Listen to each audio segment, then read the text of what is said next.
기적의 역사로 이스라엘이 요단강을 건너게 되었습니다. 그것도 이스라엘로서는 손 하나 까딱하지 않고 오직 전적인 하나님의 은혜로 요단강을 건넜죠. 실상 그 가나안 안에 있는 가나안의 사람들에게 있어서 가장 믿을 만한 구석은 바로 이 방호벽 같은 요단강이었을 겁니다. 이 이스라엘이 건넜던 그때는 곡식 거두는 시기로 물 수위가 가장 높을 때라고 했습니다. 우리가 지난주에 살펴본 것처럼 이 만수위 때에는 강폭이 1.6km나 되는 거대한 강폭이고 그 깊이도 3, 4m 이상 깊이로 내려가는 수량이 가장 많았던 때이기 때문에 이때에 이스라엘이 건널 수 있는 유일한 방편이라면 그건 배밖에는 없을 겁니다. 그런데 여러분, 이스라엘 백성이 200만 명이 넘는 수많은 사람인데 그들을 배로 건너게 한다면 도대체 몇 날 며칠이나 걸릴까요? 아마 몇 달 동안 건너야만 했을 겁니다. 그리고 그 배를 또 얼마나 오랫동안 지어야만 했을까요? 그러니까 그 자체가 불가능했다라고 보는 것이 옳겠죠. 그래서 가나안 사람들도 생각하기를 지금 이렇게 만수위 때 요단강이 창일하게 차고 넘칠 때에는 저들은 넘어올 수 없다. 그래서 이 물이야말로 요단강이야말로 천연방벽이라고 그들은 생각했을 겁니다. 그런데 전혀 생각지도 못한 일이 벌어졌습니다. 물이 마르고 맨 땅으로 건너는 기적의 역사가 일어났던 것이죠. 절대로 건널 수 없다고 생각했던 그들의 생각을 깨고 상상하지도 못한 일이 벌어졌습니다. 이 때문에 오늘 본문 1절에 보시면 가나안 사람들의 마음이 이렇게 표현되어집니다. 제가 한번 읽어보겠습니다. 요단 서쪽의 아모리 사람의 모든 왕들과 해변의 가나안 사람들의 모든 왕들이 여호와께서 요단 물을 이스라엘 자손들 앞에서 말리시고 우리를 건너게 하셨음을 듣고 마음이 녹았고 이스라엘 자손들 때문에 정신을 잃었더라. 이렇게 말합니다. 그들의 마음은 녹아내렸고 정신은 혼미해졌다라고 말합니다. 왜냐하면요, 하나님께서 팔을 걷어붙이고 이스라엘을 위해서 싸우시는구나 라고 그들이 보게 되었다는 거죠.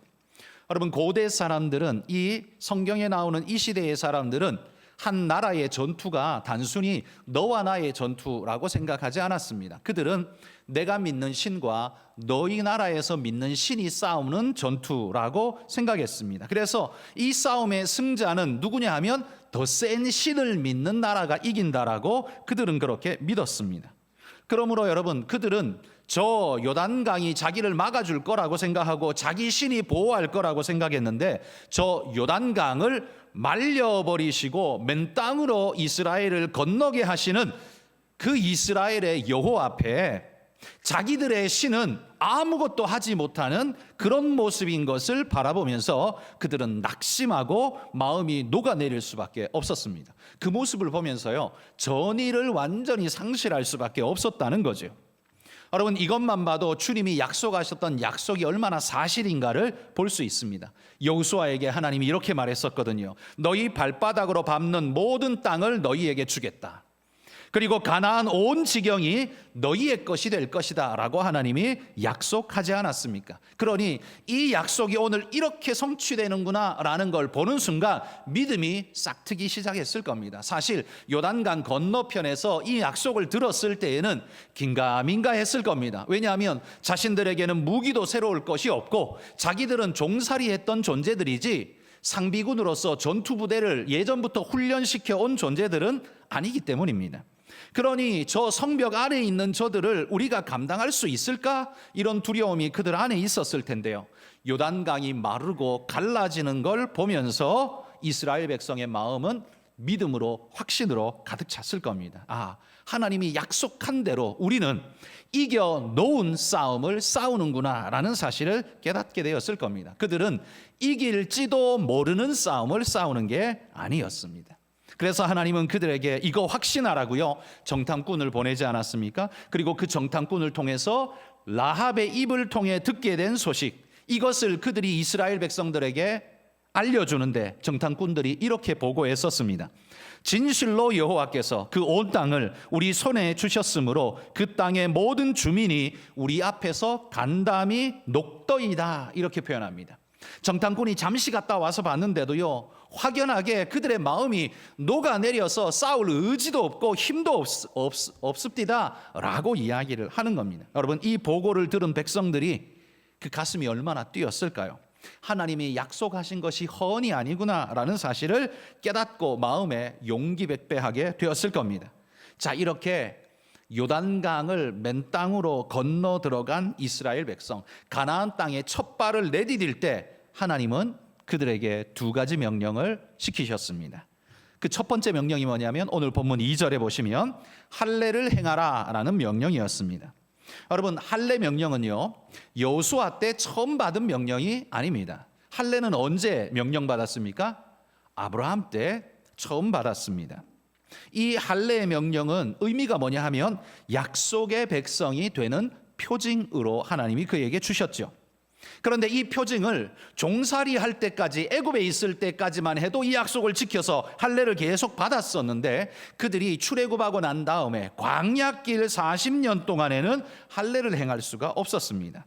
이 훈련받는 40년 기간에는 무할례 상태에 있었고 하나님은 그걸 묵인하고 받아주셨습니다. 그런데 이제 가나안 땅에 첫 발을 내디딜 때에는 하나님이 그들에게 이스라엘 백성의 정체성을 다시 요구하고 계시는 거죠. 할례를 절대로 필요로 했다는 거죠.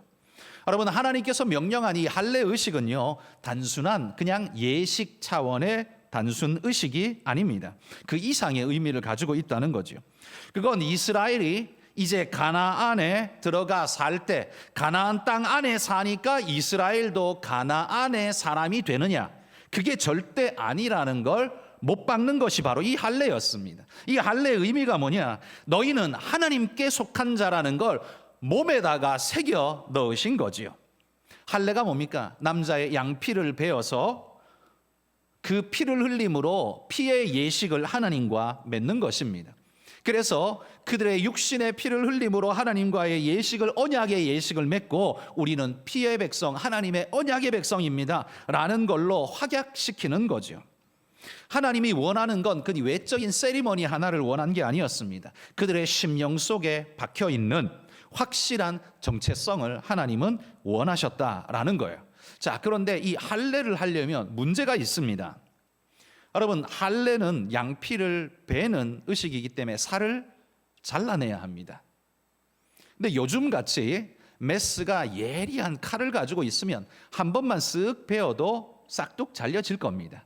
그런데 고대 사회에는 오늘 본문에 보면 부싯돌로 할례를 행하라 이렇게 말합니다. 그때에는 예리한 칼날이 아직 제대로 구비되지도 못했습니다.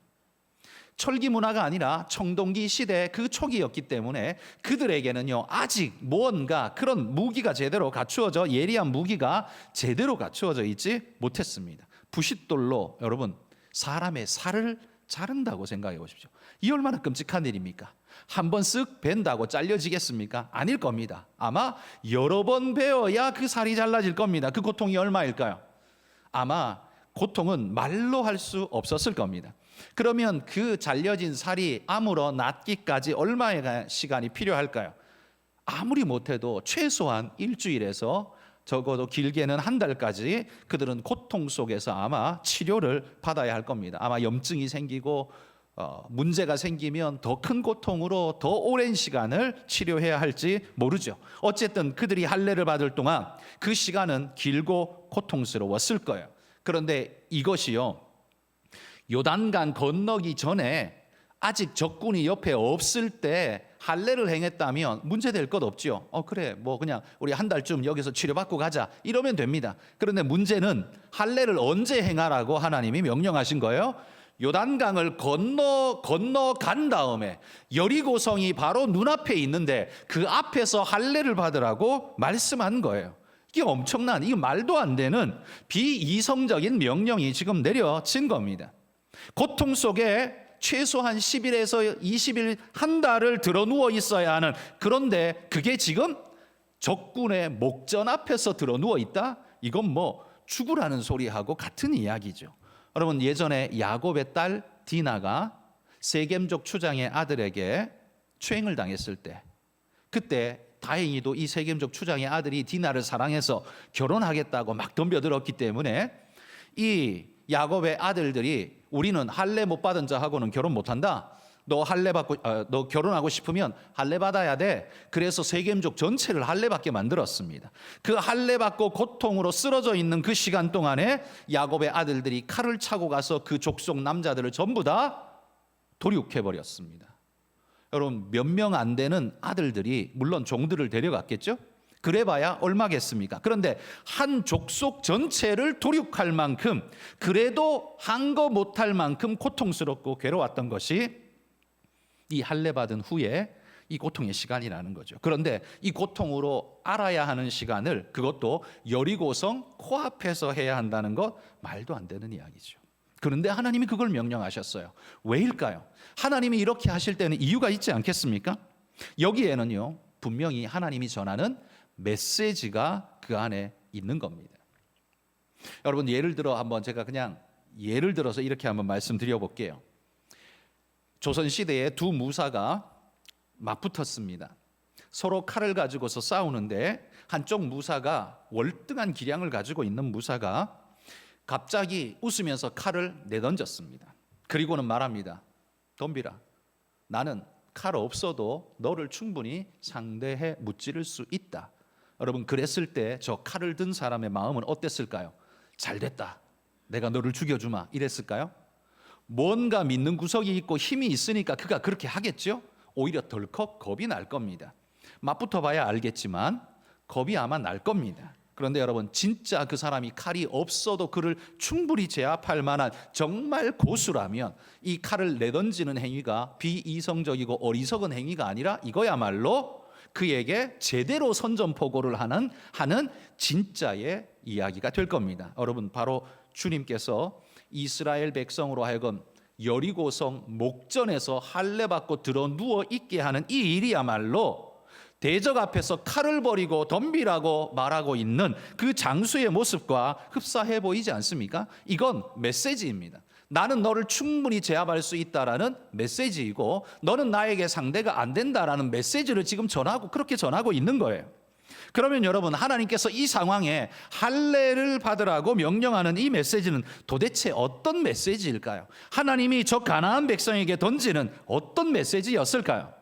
그 메시지의 의미는 두 가지일 거라고 생각합니다. 첫 번째는 이 이스라엘은 여호와의 것이라는 것이 할례의 구체적인 의미일 겁니다.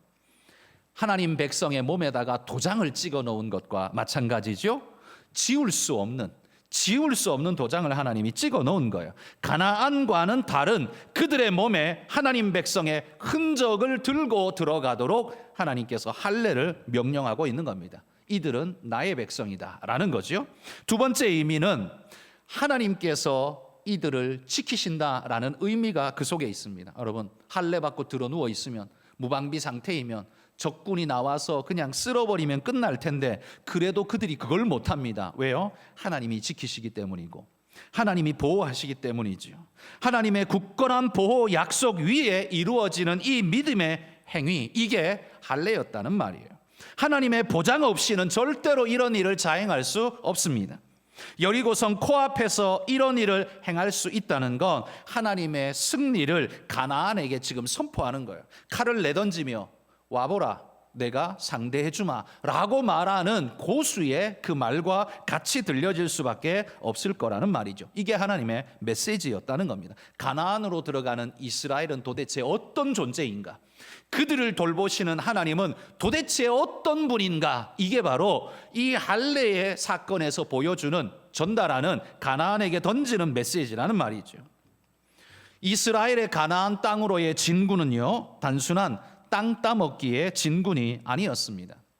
하나님께서 단순하게 이스라엘에게 땅 주시려고 부동산 거래용으로 지금 이 일을 하고 있는 게 아니라는 말입니다.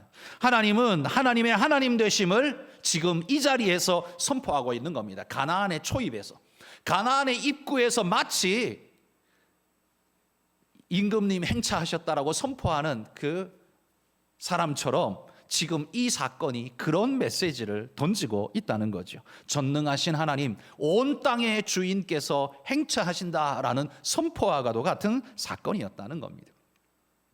여러분, 우리가 종종 전도하다 보면 믿지 않는 일반인들이 성경을 가리켜 그 이스라엘의 역사책을 가지고 당신은 왜 그걸 믿고 난리냐 이렇게 말하는 걸 아마 들어보셨을 겁니다. 제가 이 말을 몇 번 여러분에게 말씀드렸는데요.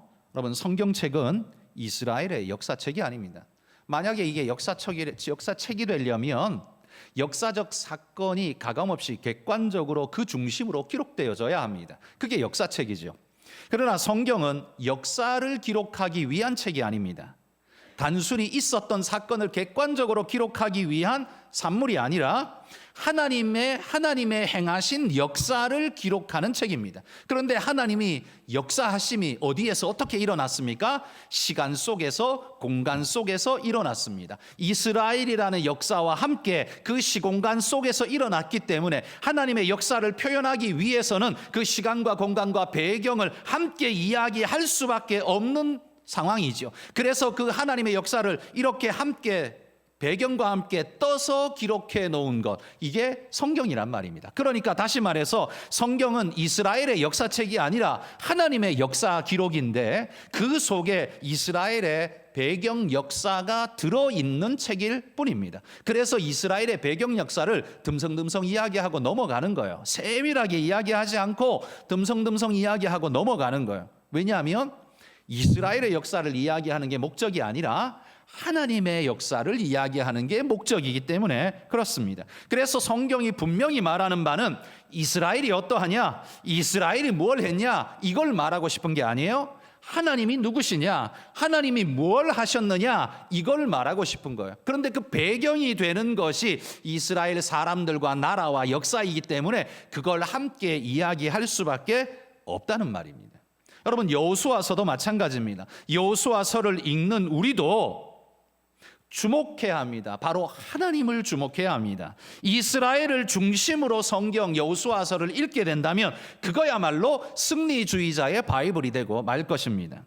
그러나 성경은 승리주의자를 위한 말씀이 아닙니다. 성경은 하나님을 이야기하고 있고 하나님의 메시지를 담고 있는 겁니다. 마찬가지로 여호수아서 역시 전쟁과 승리의 사건으로 가득 차 있는 것 같지만 그 역사와 그 이야기는 전부 다 뭐예요? 하나님의 역사이고 하나님의 이야기를 하고 있는 거예요. 그래서 하나님의 임재를 말해주는 하나님의 증거의 책, 그게 바로 성경이라는 말입니다. 그러면 여러분, 성경만 그럴까요? 아닙니다. 하나님은 우리의 삶, 믿는 그리스도인의 삶도 하나님의 증거의 책, 증거의 삶이 되기를 원한다는 겁니다. 그래서 하나님이 우리와 함께 하시며 승리를 주시고 평안과 성공을 주시는 겁니다. 왜 주실까요? 그건 우리 개인의 역사가 개인의 승리를 자랑하는 역사로 남기 위해서 그걸 주시는 게 아니에요. 나와 함께 하시는, 보잘것없는 나, 연약한 나이지만 하나님이 함께 하실 때 이런 일도 할 수 있구나, 하나님은 이렇게 나를 쓰시는구나, 이렇게 우리를 위로하시고 도우시는구나 라는 걸 보이심으로써 하나님의 영광을 나타내고 믿지 않는 자들로 하여금 하나님을 믿게끔 하는 초청이 되어지도록 하나님이 우리의 삶을 통해 역사하신다는 말입니다. 그래서 여러분, 그리스도인은 삶이 바뀐 사람입니다. 옛날에는요, 살기 위해 살았던 존재였어요. 뭐 생명이 붙어 있으니까 살아야죠. 그러니까 먹어야 했고, 먹으려면 돈이 필요했고, 돈을 벌어야 되니까 직장이 필요했고, 그렇게 직장 가서 살아야 내가 살 수 있고, 이게 인생이었어요. 그런데 예수 믿고 내 인생이 변하고 나니까 삶의 목적과 방향성이 바뀌고, 그게 바뀌니까 방법이 바뀌고, 방법이 바뀌니까 삶의 질이 달라지는 겁니다. 그게 바로 그리스도인입니다. 어떻게 달라졌습니까? 예전에는 살아남기 위해 발버둥 치며 살았습니다.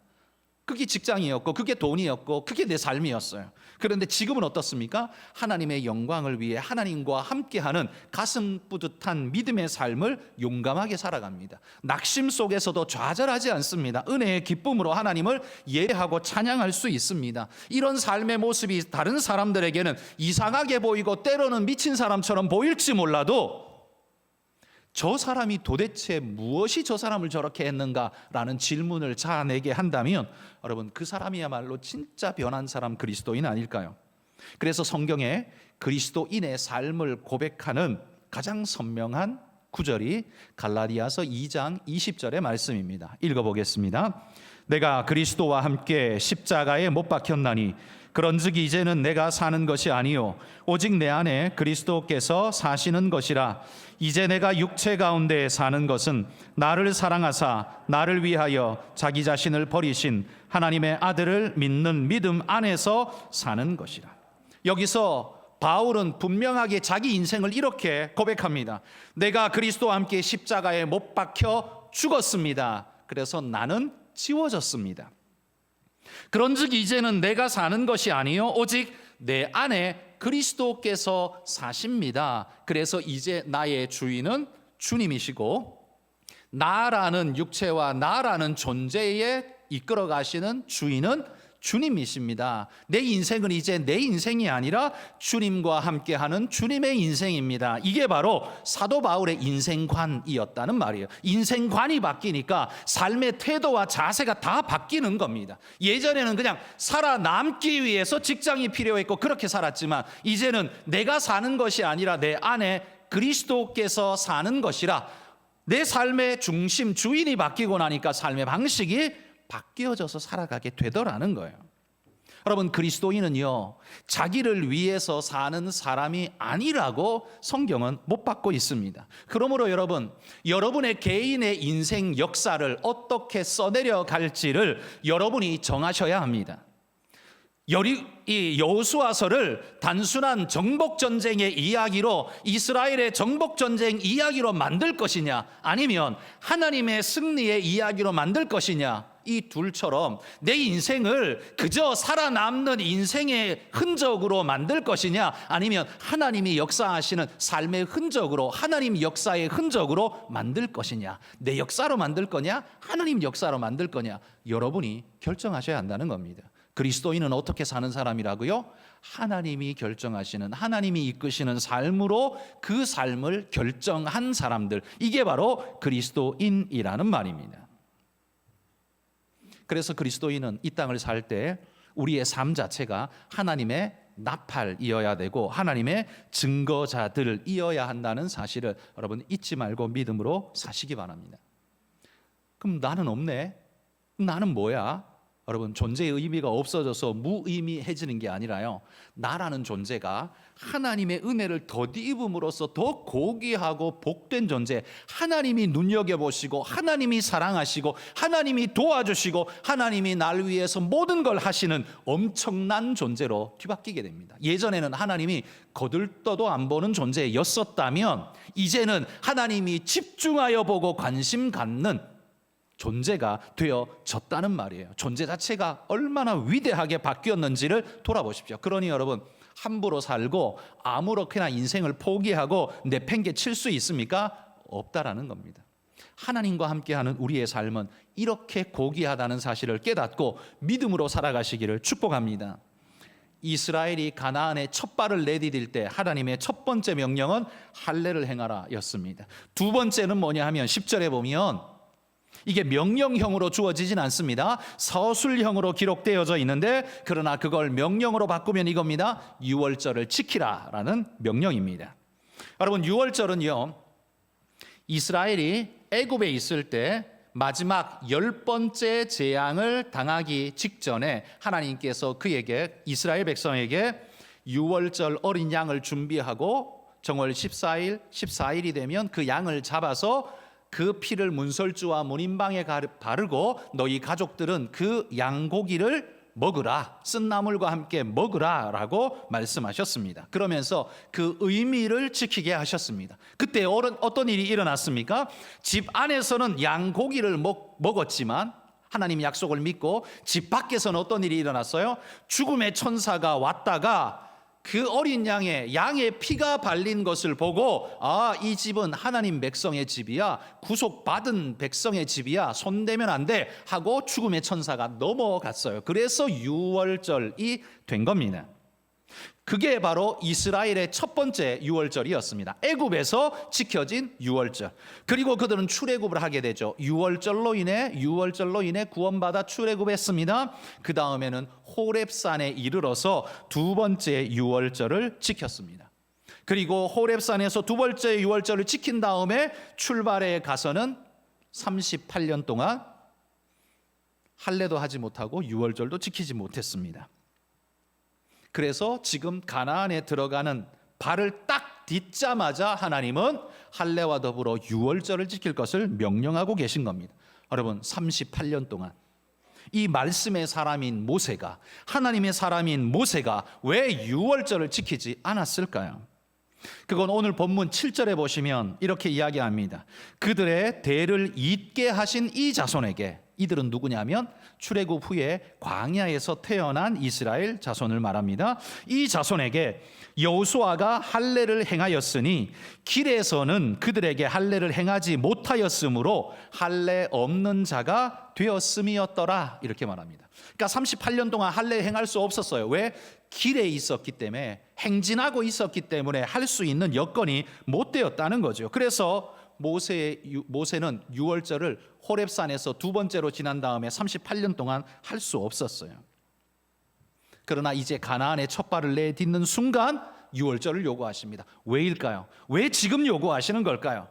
여러분, 유월절은요, 출애굽 시 애굽에 내릴 재앙을 피하기 위해서 주신 하나님의 구속의 방편이라고 했습니다.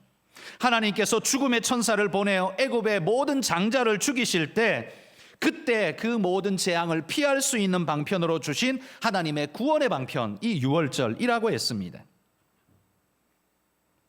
주님은 자기 백성 이스라엘에게 구원의 이 방편을 허락하셨는데요, 그게 유월절 어린 양을 잡는 예식이었습니다. 그런데 애굽 땅에 속한 모든 백성은 애굽 왕 바로의 소유라고 그들은 인정했죠. 그러나 하나님은 이렇게 외쳤습니다. 내 백성 이스라엘은 나의 것이다. 그러면서 나의 것을 인정하는 자들은 어린 양을 잡아 그 피를 문설주와 문인방에 바르라. 그게 유월절 명령이었습니다. 그러니까 이 명령은 뭐예요? 애굽 안에 살지만 우리는 애굽인이 아닙니다, 하나님의 백성입니다를 선포하는 사람들이 자기 표식을 나타낸 믿음의 고백이 바로 유월절 어린 양의 피였다는 거죠. 우리는 어떻습니까? 여러분, 우리는 어린 양 잡지 않습니다.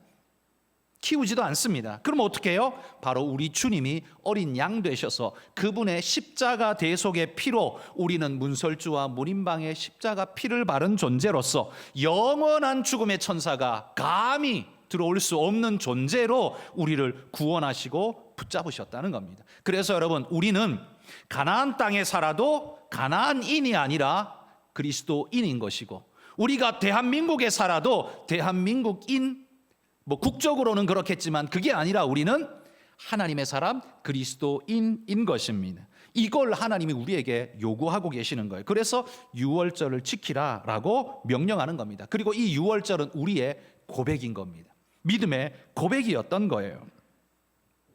여러분, 이스라엘 백성만 유월절을 지켰을까요? 출애굽한 백성 중에는요, 섞여 사는 무리들도 많이 있었거든요. 그러니까 애굽 땅에서 하나님의 9번의 재앙을 보면서 두려워하며 하나님을 믿었던 모든 백성들은 나라와 상관없이 어린 양 그 유월절의 명령에 순종하고 지킨 자들은 다 구원 받았습니다. 그러니까 여러분, 유월절은 유대인에게만 국한된 게 아니라 누구에게든지 열려 있고, 오직 믿음으로 반응하는 모든 자에게 열려 있는 구원의 방편이 유월절 어린 양의 피입니다. 우리 예수님의 피는 유대인에게만 국한된 게 아니라 그 어느 나라 그 누구에게도 모두에게 열려 있는 하나님의 은혜의 명령인데, 그걸 순종하는 자에게는 하나님이 그런 은혜를 주신다는 겁니다. 여러분 모두가 바로 그런 은혜를 받은 분인 줄 믿습니다. 오늘 이 가나안 땅에 첫 발을 내딛는 이스라엘 백성에게 유월절의 예식은 단순한 예식이 아닙니다. 이건 자신들의 정체성의 고백입니다. 하나님, 우린 이제 가나안 땅에 들어가서 가나안 땅을 살 것입니다. 그러나 우리는 가나안 사람들이 아닙니다. 하나님의 사람입니다. 이걸 선포하는 게 그게 바로 유월절이라는 거예요. 그러니 이게 얼마나 큰 믿음의 고백이며 순종의 표현입니까? 가나안 초입에서 적들이 보는 면전에서 유월절을 명령하신 것은 할례와 마찬가지로요, 여호와 하나님은 구원의 하나님, 우리는 하나님으로 이름 지어진, 하나님 때문에 이름을 가진 그런 백성이다라는 걸 선포하는 강력한 메시지였다라는 말이에요. 그러므로 여러분, 유월절을 가나안에 첫 발을 내딛는 그때의 유월절을 행함으로 그 다음부터 살아가는, 그 다음부터 밟고 가는 모든 곳은 다 무엇이 됩니까? 하나님의 땅이 되는 겁니다. 하나님의 백성이 전진하는 모든 곳은 다 하나님의 땅이 되고, 그들이 머무는 모든 곳은 하나님의 통치 아래 있게 되는 겁니다. 그렇다면 여러분, 우리 그리스도인들이 내일이면 여러분들은 직장에 출근하셔야 될 겁니다. 그 직장, 그곳은 다 다르시겠지만 그곳이야말로 여러분에게 가나안 아닙니까? 그러면 그 가나안을 어떻게 우리는 살고 들어가야 할까요? 오늘 본문의 말씀이 지금 그거 이야기하는 겁니다. 지금 1400년 전의 이야기를 우리는 이야기하지만 이건 1400년 전의 이야기가 아니라 바로 오늘의 우리 이야기를 하는 겁니다. 내일 여러분은 가나안 땅을 어떻게 들어가실 겁니까? 어떻게 사실 겁니까? 돈 벌어먹기 위해 어쩔 수 없어서 그곳에 가실 겁니까? 거기에는 그 나름대로의 룰이 있기 때문에 나는 그냥 그대로 그냥 끌려서 살아갈 거야, 그렇게 사실 겁니까? 가나안 땅 안에 들어가는 이스라엘 백성은 가나안처럼 살아서는 안 됩니다. 하나님의 백성처럼 살아야 합니다. 그래서 하나님이 그의 몸에 새기신 겁니다. 할례로. 그리고 그의 고백으로 피로 새기신 겁니다. 유월절로. 이게 믿음의 고백이라는 말이에요. 오늘 우리 그리스도인에게 하나님이 명령하시는 명령, 나는 어떻게 살 것인가, 이 명령 앞에 여러분이 이제 고백하셔야 합니다. 제가 대신 못 해줍니다. 여러분 개개인이 하셔야 됩니다. 어떻게 하시겠습니까? 여러분 직장은 그냥 돈 버는 곳입니까? 그냥 살아남기 위해 어쩔 수 없는 곳입니까? 그래서 교회에서는 기도하지만 직장에서는 안 하십니까? 여러분 직장에 첫 발을 내디딜 때, 그때에 그 자리에서 할례와 유월절을 행하십시오. 할례와 유월절을 어떻게 할까요? 말씀으로 나 자신을 다 잡고 말씀을 읽고 말씀으로 기도하고 말씀으로 시작해 보십시오. 그게 여러분의 유월절 아니겠습니까? 여러분 매일매일 하루를 열어가실 때, 하나님 이 날, 이 모든 시간이, 그리고 내가 가는 모든 공간이 하나님의 나라가 되게 하여 주옵소서. 내가 살아가는 모든 삶의 방법이, 방식이 하나님의 영광이 드러나는 공간이 되게 하여 주옵소서. 여러분 우리 주님도 기도를 가르쳐 주셨죠? 하늘에서 뜻이 이루어진 것처럼 땅에서도 이루어지이다. 그걸 실천하는 숙제가 우리에게 있습니다. 여러분은 그냥 돈 벌러 직장에 가는 게 아닙니다. 여러분은 이스라엘이 그냥 살려고 그냥 가나안에 들어가는 게 아니었듯이 여러분도 돈 벌려고 그냥 직장에 가는 게 아니라는 말입니다. 그 직장을 어떻게 사실 겁니까? 어떻게 일하실 겁니까? 여러분 때문에 많은 이들이 도움받고 위로받고 격려받고 세움받기를 소망합니다. 그런데 여러분이 행하는 모든 일이 궁극적으로 하나님께 영광이 되는 아름다움이 되기를 축복합니다. 여러분 그게 그리스도인의 삶이고요. 그게 바로 우리가 정복해야 할 가나안 땅이라는 말입니다. 여러분 우리의 싸움은 누가 더 잘 살 거냐, 돈 많이 벌 거냐에 대한 싸움이 절대로 아닙니다. 그래서 여러분 하나님 앞에 와서 하나님 돈 벌게 해주세요, 많이 벌게 해주세요, 많이 벌게 해주세요, 이거 승리하게 해주세요, 이거 성공하게 해주세요. 여러분 기도는 하지 말라가 아닙니다. 하십시오. 그런데 여러분 그게 우리의 기도의 전부라면 그거 무당 점 치는 거하고 무슨 차이가 있습니까? 무당 점을 쳐도 자기 잘 되기 위해서 똑같은 일 아닙니까? 그럼 기독교 신비주의 같은 모습으로 그렇게 신앙을 하십니까? 여러분 만약에 하나님이 여러분을 사랑하셔서 부자 되게 한다면 그러면 교회 안에 있는 가난한 사람들은 하나님이 다 버린 사람들입니까? 아닙니다. 그건 하나님의 관심사가 아니기 때문입니다. 잘 살고 못 살고는요, 그건 하나님의 주 관심사가 아닙니다. 하나님의 주 관심사는 어떻게 살 것이냐입니다. 여러분이 처한 상황 속에서 어떻게 살 것이냐. 왜요? 그 방법이 여러분의 목적을 보여줄 것이며 그 목적이 하나님의 영광을 위한 것이 될 때 우리는 부한 자리에 있든 가난한 자리에 있든 우리는 우리의 몫을 다한 삶이 될 것이라는 말입니다. 그게 신앙인의 삶 아닙니까? 부자 되어야 하나님의 영광 받습니까? 대학에 합격하면 영광 받고 떨어지면 못 받습니까?